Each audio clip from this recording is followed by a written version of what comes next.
Do you ever feel stuck between wanting one thing and at the same time wanting something else that feels totally in conflict with it? I'm Hannah Mason, and in today's Spark, we're going to explore what to do about your double binds.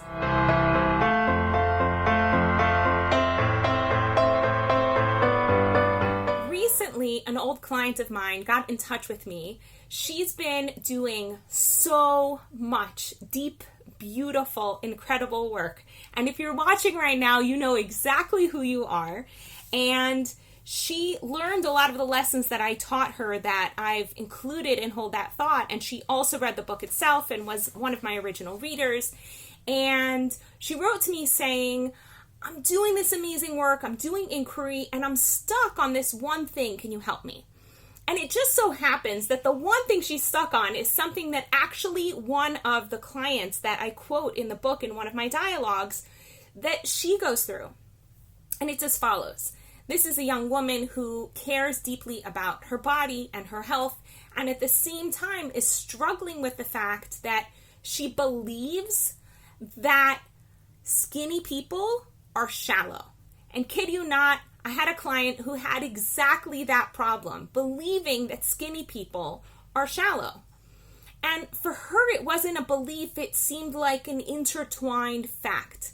And that's something I call a double bind. So basically, on the one hand, she wants to be skinny. And on the other hand, she wants to be deep. So she has these two desires that she finds are in conflict with one another. The reality is, and you might already be thinking this right now, is that they're not actually in conflict. So why is that? Why are they not actually in conflict? Because right now you might be thinking, wait a second, I know skinny people who are super deep, or I know fat people who are really shallow.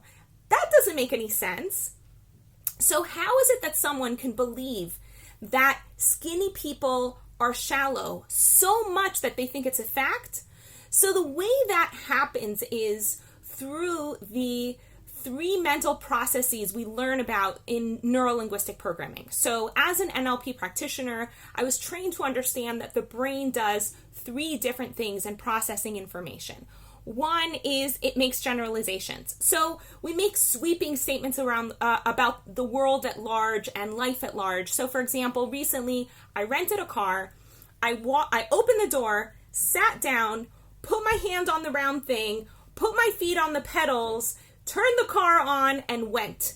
How did I know how to do that? I'd never been in that actual car. So the way I was able to do it is just by generalizing about cars in general. Our cars have these wheels, and if you do this with the wheel, it moves you the way you want to go, etc., etc. Another mental process is something called deletion. So your brain will literally delete all of the data that doesn't support what you're searching for and or what you believe in. Usually you search for information that supports what you believe. So if you believe that you really need to find a birthday present for your kid, so suddenly every single children's toy, all that data is going to get processed. Whereas on a day that you're busy thinking about your business, you might walk past toy stores and not even notice that they're there. All of that data will get deleted because it's not relevant to the tasks that you have at hand. The third thing that your mind does in processing all of the insane amounts of data that we get exposed to on a daily basis is something called distortion. It will take what's out there and kind of twist it in order to fit the metrics of what you're looking for. Distortion can be really, really incredible. It sounded twisted the way that I was saying, but it's actually really amazing. So for example, you might see someone on a skateboard and use distortion to imagine, hey, what if we put a stick on that skateboard and handles on the stick? And then people can use a skateboard in a much more user-friendly way. And that's how scooters came about. So it's the process of distortion that allows us to creatively manipulate our world and come up with so many new innovations, And at the same time, we can distort reality to fit our pre-existing notions in such a way that we miss what's actually right in front of us. So what did I ask this young woman to do? There she was, stuck. She wants to be lean and healthy, and she also wants to be deep. And she feels like these two things that she wants are in conflict. So the assignment that I asked her to do, I sent her a very quick text message. I said, do the following. 1, search for people who are in your world who you know who are skinny and deep. That was one assignment. Another is search for people who are heavy and shallow, right? So automatically that starts breaking down her belief because she's giving herself evidence to the contrary. And the third thing, which I think I didn't ask her to do, but I would recommend, is ask yourself, how do you benefit from believing the thought that skinny people are shallow? And it could be, if you're really honest with yourself, you'll notice certain things come up. So for me, if I were to believe that skinny people are shallow, it gives me the opportunity to feel a little bit high and mighty. Maybe I'm more capable, or that I think that, I'm deep and I'm heavy, and so I can look down on those skinny, shallow people. It can also make me feel less intimidated in front of skinny people whose society has sort of elevated on a certain kind of pedestal. Or it actually, and this sounds kind of sinister, but a lot of times some of our desires are. And that is that if skinny people are shallow, it gives me an excuse to not have to have the self-discipline to keep my body in shape and lean, and to have self-control over my eating habits, for example. Because I could just blame it on the fact that I don't want to have anything to do with those skinny people.